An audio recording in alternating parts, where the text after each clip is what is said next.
mengutuk kesepakatan damai antara Hamas dengan Fatah yang dijembatani oleh China pada Selasa 23 Juli 2024 kemarin. Pasalnya kesepakatan damai itu memberi ruang bagi Hamas agar bisa terlibat dalam pemerintahan di Gaza pasca perang.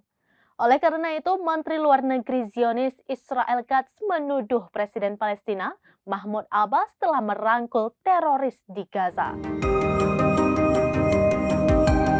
Israel mengutuk kesepakatan damai antara Hamas dengan Fatah yang dijembatani oleh China pada Selasa 23 Juli 2024. Pasalnya kesepakatan damai itu memberi ruang untuk Hamas agar bisa terlibat dalam pemerintahan di Gaza pasca perang. Menteri Luar Negeri Zionis Israel Katz menuduh Presiden Palestina Mahmud Abbas mengambil tindakan sembrono dalam merangkul Hamas. Sebab kelompok tersebut merupakan musuh utama Israel yang dicap sebagai organisasi teroris. Katz menuding bahwa pemerintahan Palestina akan dihancurkan Hamas di masa depan. Sementara itu, Hossam Badran, anggota Biro Politik Hamas, menggambarkan keterlibatan China sebagai cara ampuh untuk melawan pengaruh Amerika Serikat.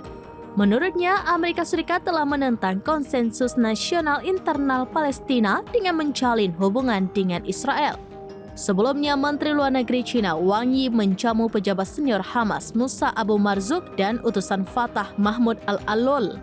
Selain itu, ada pula utusan dari 12 faksi Palestina yang lain turut hadir dalam pertemuan untuk membahas kesepakatan damai itu.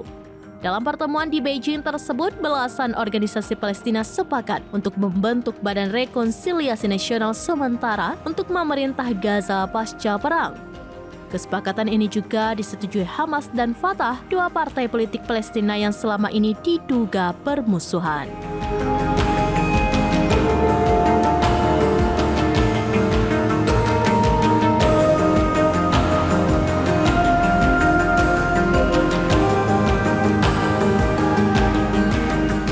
Demikian informasi terkini Syedara Lun. Saksikan terus beragam informasi lainnya.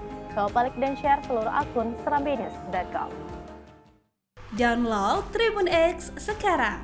Menghadirkan lokal menjadi Indonesia.